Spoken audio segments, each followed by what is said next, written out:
नमस्कार दोस्तों। यूनिफॉर्म सिर्फ कपड़ा नहीं है, ये एक रिस्पॉन्सिबिलिटी है, एक जज्बा है और लाखों युवाओं का ड्रीम है। अगर आप भी अपने कंधों पर खाकी की शान और दिल में देश सेवा का जुनून रखते हैं तो आज का ये वीडियो सिर्फ आपके लिए है।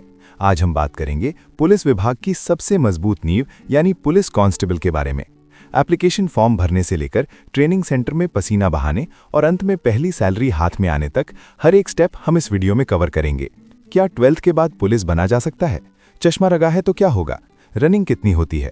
और सबसे बड़ा सवाल, सैलरी कितनी मिलती है? आपके हर सवाल का जवाब इस मास्टर गाइड में मिलेगा। तो चलिए शुरू करते हैं अपने सपने की तरफ पहला कदम। सबसे पहले बात करते हैं एलिजिबिलिटी क्राइटेरिया की। पुलिस कांस्टेबल बनने के लिए आपके पास क्या होना जरूरी है? इसे हम 3 हिस्सों में बांटेंगे: एजुकेशन, एज और फिजिकल स्ट्रक्चर। सबसे पहले एजुकेशनल क्वालिफिकेशन।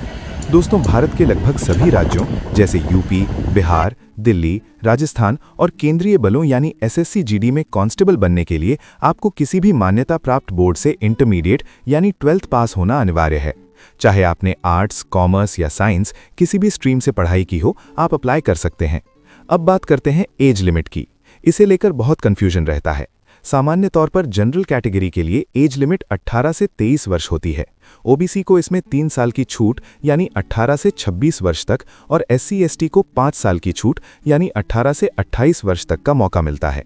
ध्यान रहे, कोरोना के बाद कई राज्यों ने इसमें एक्स्ट्रा रिलैक्सेशन भी दिया है, तो नोटिफिकेशन जरूर चेक करें। तीसरा सबसे जरूरी पॉइंट है फिजिकल स्टैंडर्ड्स, जिसे PST कहते हैं। फॉर्म भरने से पहले अपना मेजर जरूर कर लें। मेल कैंडिडेट्स के लिए हाइट सामान्यतः 168 सेंटीमीटर होनी चाहिए। ST कैटेगरी और पहाड़ी क्षेत्रों के लिए इसमें थोड़ी छूट होती है। वहीं चेस्ट बिना फुलाए 79 सेंटीमीटर और फुलाने के बाद 84 सेंटीमीटर होना चाहिए, यानी कम से कम 5 सेंटीमीटर का एक्सपेंशन बहुत जरूरी है, जो आपके लंग्स की क्षमता को दर्शाता है। फीमेल कैंडिडेट्स के लिए हाइट सामान्यतः 152 सेंटीमीटर मांगी जाती है।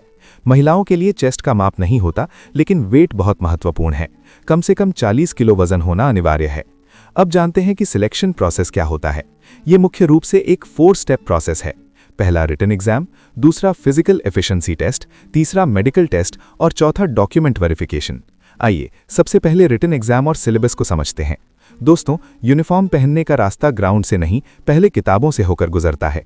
एग्जाम चाहे OMR हो या ऑनलाइन CBT, इसमें मुख्य रूप से 4 सब्जेक्ट्स पूछे जाते हैं। पहला है जनरल नॉलेज, GK और करंट अफेयर्स। ये सबसे बड़ा सेक्शन है।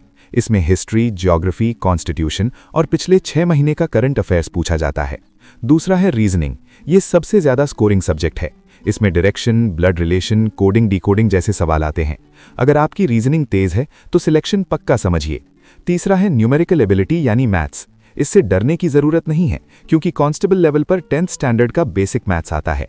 परसेंटेज, प्रॉफिट लॉस, एवरेज और टाइम एंड वर्क पर पकड़ बना लें। चौथा विषय है लैंग्वेज। राज्य पुलिस में हिंदी ग्रामर का बहुत बड़ा रोल है, जबकि SSC GD में आपके पास हिंदी या इंग्लिश चुनने का ऑप्शन होता है। याद रखें, ज्यादातर एग्जाम्स में नेगेटिव मार्किंग होती है, इसलिए एग्जाम पास करने के बाद बारी आती है असली अग्नि परीक्षा की, यानी फिजिकल एफिशिएंसी टेस्ट PET। इसे सिर्फ क्वालिफाई करना होता है, इसके नंबर मेरिट में नहीं जुड़ते। हालांकि कुछ राज्यों में इसके मार्क्स भी होते हैं। इसमें सबसे जरूरी है रनिंग। मेल कैंडिडेट्स के लिए सबसे कॉमन मानक है 4.8 किलोमीटर की दौड़ 25 मिनट में। ये प्रैक्टिस मांगती है। दिल्ली पुलिस में 1600 मीटर की दौड़ 6 मिनट में होती है, जो काफ़ी कठिन है। वहीं फीमेल कैंडिडेट्स को आमतौर पर 2.4 किलोमीटर की दौड़ 14 मिनट में पूरी करनी होती है। ध्यान दें, कुछ राज्यों में लॉन्ग जंप और हाई जंप भी होती है, इसलिए अपनी स्टेट का नोटिफिकेशन ध्यान से पढ़ें। फिजिकल निकालने के बाद आप मेडिकल एग्जामिनेशन के लिए बुलाए जाएंगे। यहाँ बहुत से छात्र छोटी गलतियों से रिजेक्ट हो जाते हैं। इसमें आपकी आईसाइट 6/6 या 6/9 होनी चाहिए और कलर ब्लाइंडनेस बिल्कुल नहीं होनी चाहिए। इसके अलावा नॉक नीज यानी घुटनों का टकराना, फ्लैट फुट और टैटू चेक किया जाता है। अगर टैटू सलामी देने वाले हाथ यानी राइट हैंड पर है तो ये अलाउ नहीं होगा। मेडिकल के बाद आपका डॉक्यूमेंट वेरिफिकेशन होगा। अपनी 10th 12th की मार्कशीट, आधार कार्ड, कास्ट सर्टिफिकेट और डोमिसाइल सर्टिफिकेट तैयार रखें। इसके बाद पुलिस आपके घर वेरिफिकेशन के लिए आएगी। अगर आपके ऊपर कोई गंभीर FIR या क्रिमिनल केस है तो आपकी नौकरी खतरे में पड़ सकती है। इन सभी चरणों को पास करने के बाद आप जाएंगे ट्रेनिंग सेंटर। कांस्टेबल की ट्रेनिंग आमतौर पर 6 से 9 महीने की होती है। यहाँ आपको सुबह 4 बजे उठना होगा, पीटी, परेड, वेपन्स चलाने की ट्रेनिंग और लॉ की पढ़ाई कराई जाती है। ये समय कठिन होता है, लेकिन यही आपको एक आम नागरिक से फौलादी पुलिस वाला बनाता है। अब आते हैं सबसे दिलचस्प हिस्से पर, सैलरी। पुलिस कांस्टेबल 7th पे कमीशन के तहत लेवल 3 की जॉब है।